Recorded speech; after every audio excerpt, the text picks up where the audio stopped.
I'm here with Ronnie Chan, chairman of Hang Lang Properties, based in Hong Kong.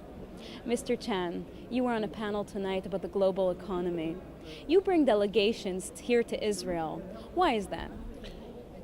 Well, I have many friends in the Israeli government, and they thought it's a great idea. And whenever Israel needs help, to the extent I can be of help, I always try. And so 6-7 months ago, I brought the first group. They had a very positive experience. They were very happy to learn about the economy, the technology. The president received us. We were thrilled by the intellect of President Perez.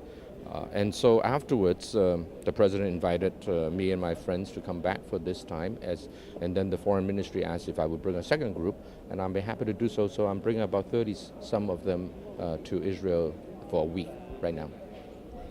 You took tours in Israel, and you've seen some of our startups now in Israel. We'd like to think that we're a startup nation, and yet here in the panel you mentioned that to almost every Israeli startup there is an equivalent in China.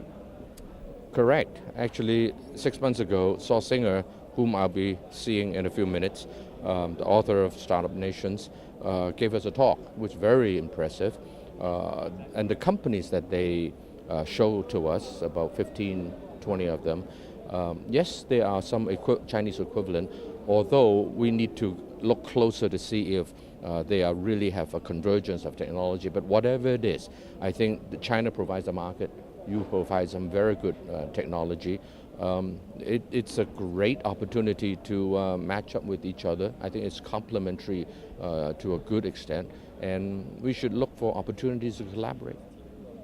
You've spoken about the U.S. economy and about the economy in China, and you mentioned that these two may be the biggest engines of the world today.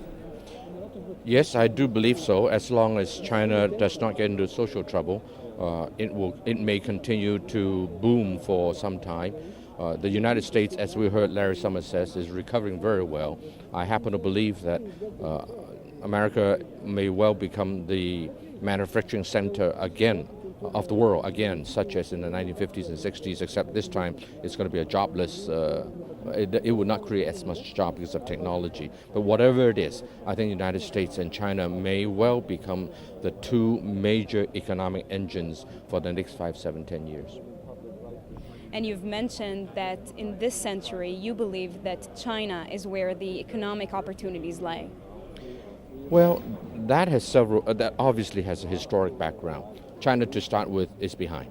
So they start with a much lower base. Europe, United States, already very wealthy, so they have a high base, and then obviously you will slow down in growth. Whereas China, because it starts at such a low base, yet it is a humongous country, so big.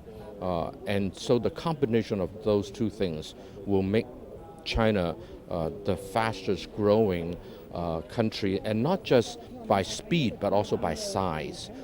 Because when you have $8 trillion US dollar economy, when it grows at 7.7%, it is a huge number. Thank you. Ronnie Chan, thank you very much.